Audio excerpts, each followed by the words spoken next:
Besar kemungkinan banyak orang tidak menyadari keberadaan bahan ini, meskipun hampir setiap hari menggunakannya. Bahan tersebut terdapat dalam berbagai produk, mulai dari kosmetik, pasta gigi, donat, coklat, hingga di beberapa negara digunakan sebagai bahan bakar biodiesel. Bahan ini dikenal sebagai kelapa sawit. Sejak tahun 1990, konsumsi minyak sawit global meningkat hingga 5 kali lipat. Minyak yang diperoleh dari buah kelapa sawit relatif mudah diekstraksi, memiliki tingkat hasil yang lebih tinggi dibandingkan dengan minyak nabati lainnya, serta dapat digunakan dalam puluhan jenis produk. Lebih dari 47 juta ton minyak kelapa sawit dihasilkan pada tahun ke-2023. Di balik prestasi ini, lebih dari 16,2 juta orang bergantung padanya.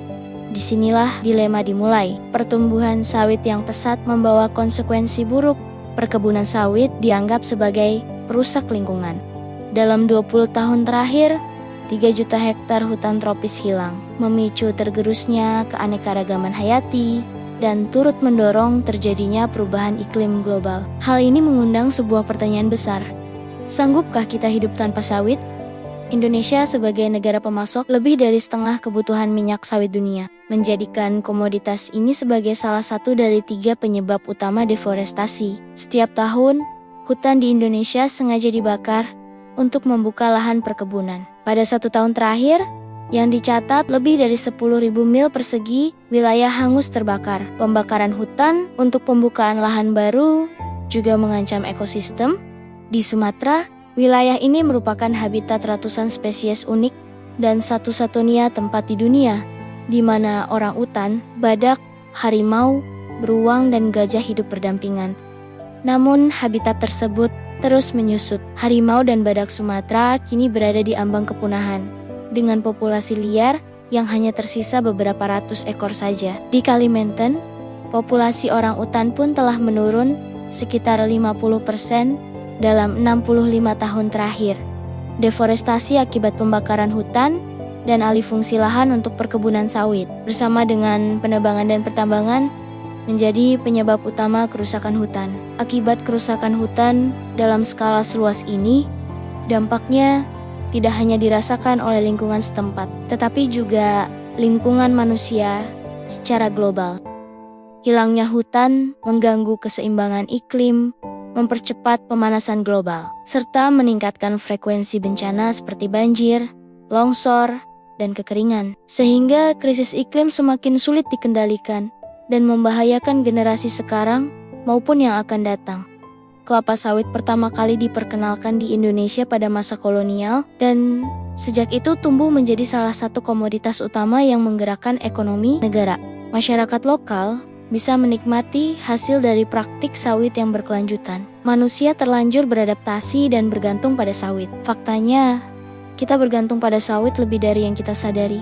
Lantas, apakah sawit bisa menjadi pengganti hutan asri alami? Jawabannya, tidak. Perkebunan kelapa sawit tidak dapat menggantikan fungsi hutan asri alami, baik dari sisi ekologi, lingkungan, maupun keberlanjutan jangka panjang. Hutan alami merupakan ekosistem yang sangat kompleks dan kaya keanekaragaman hayati. Di dalamnya terdapat ribuan jenis tumbuhan, satwa, mikroorganisme, serta sistem alami yang saling bergantung untuk menjaga keseimbangan air, tanah, dan iklim. Hutan juga berfungsi sebagai penyerap karbon alami dan penyangga bencana, serta sumber kehidupan bagi masyarakat adat dan lokal. Sebaliknya, perkebunan kelapa sawit adalah ekosistem buatan dengan struktur yang sangat sederhana. Umumnya hanya terdiri dari satu jenis tanaman monokultur, sehingga tidak mampu menopang keanekaragaman hayati seperti hutan alami. Satwa liar kehilangan habitat, rantai makanan terputus, dan kualitas tanah serta air cenderung menurun akibat penggunaan bahan kimia dan perubahan tata air. Oleh karena itu, menjadikan sawit sebagai pengganti hutan adalah anggapan yang sangat keliru, karena keduanya memiliki fungsi dan dampak yang sangat berbeda. Di tahun 2025, kita kembali menuai hasil dari pengerusakan hutan secara masif. Diperparah kelakuan manusianya yang membuang sampah sembarangan. Di Sumatera wilayah terdapat banjir seperti Aceh, Sumatera Utara dan Sumatera Barat mengalami kerusakan yang begitu parah. Tercatat ratusan korban jiwa melayang dalam tragedi ini. Beberapa pejabat mulai tampak ambil bagian. Mereka menyalurkan bantuan dan ucapan turut prihatin. Siklus seperti ini akan terus berulang jika sistem yang dijalankan masih sama. Hutan dibabat, dialih fungsikan menjadi ladang bisnis, dan masyarakat yang acuh dengan kebiasaan membuang sampah sembarangan.